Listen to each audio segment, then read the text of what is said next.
Hear my voice when I cry to you. May my prayers rise up like incense before you, and the lifting up of my hands as an evening sacrifice. And we know that is a beautiful part of the Blessed Liturgy, part of the Alpha Liturgy too, right? I should tell you here at the outset that I don't know what I'm talking about. I think every honest sermon probably ought to begin there. But together we can know. Because I believe we have God who wants us to know.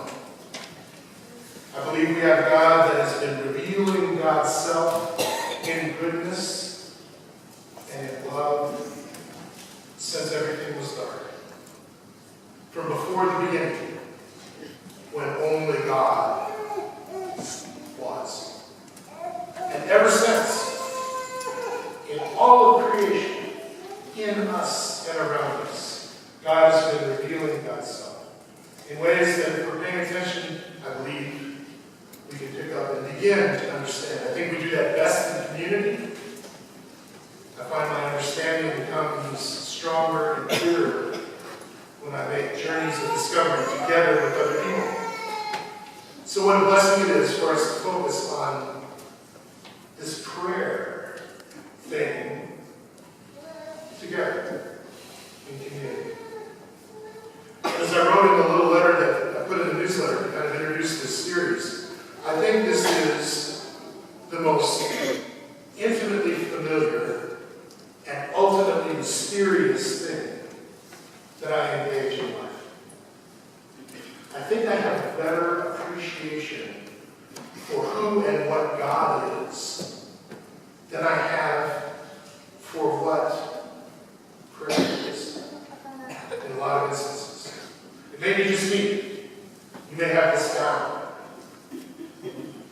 But to me, this is something that I do with such regularity and such intentionality. And yet I have to confess, it's still largely mysterious to me. And I do examine, as I said in the little article, I think there are as many ways to pray as there are people and situations in life. And I do believe, as we just shared, that God is present to us anywhere and everywhere, that we open ourselves to be present to God.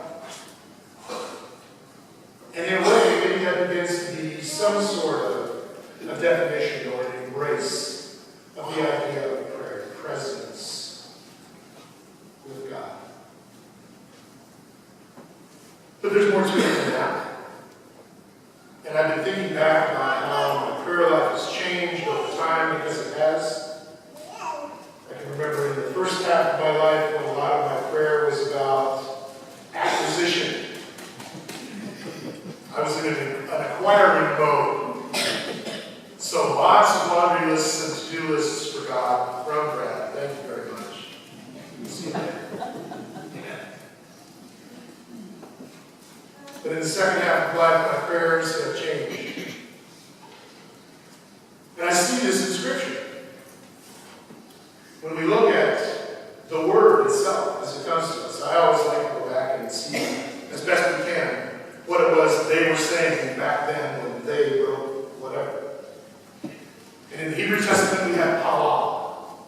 Halal is the Hebrew word that we translate as prayer.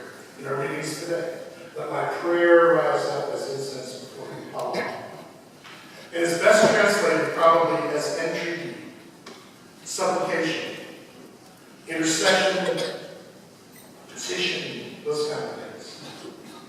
Halal. And then we have in the Christian witness, in its original Greek, proseuchomai, which means to turn to attend, to open to. Proseuchomai is like the blooming of a flower.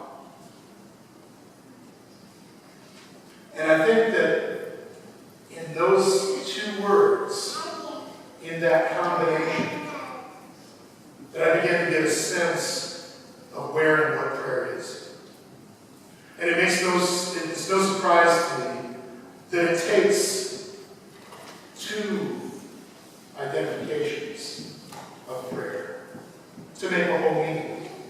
Just like it takes 2 testaments to make a whole Bible. It takes 2 halves of the life, I think, to begin to understand and grow deeply in that understanding. In ways in which when I was younger, I just wasn't ready to receive. I was too busy acquiring. And so I look to definitions, I look to Scripture to teach me about what it is to pray.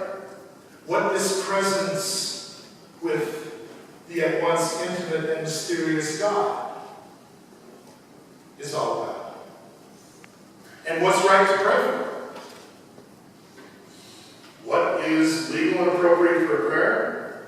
And what falls outside of those prayers? I need to know that, right? If I'm going to pray properly, correctly, and I sure want to do that, right?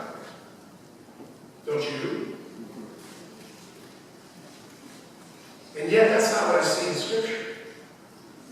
I see people living and experiencing life and threading their way through complicated, beautiful, and terrifying narratives, and playing their parts and their roles, and at various different times offering up great praise and joy and thanksgiving to God, and at other times shrinking and screaming in inarticulate ways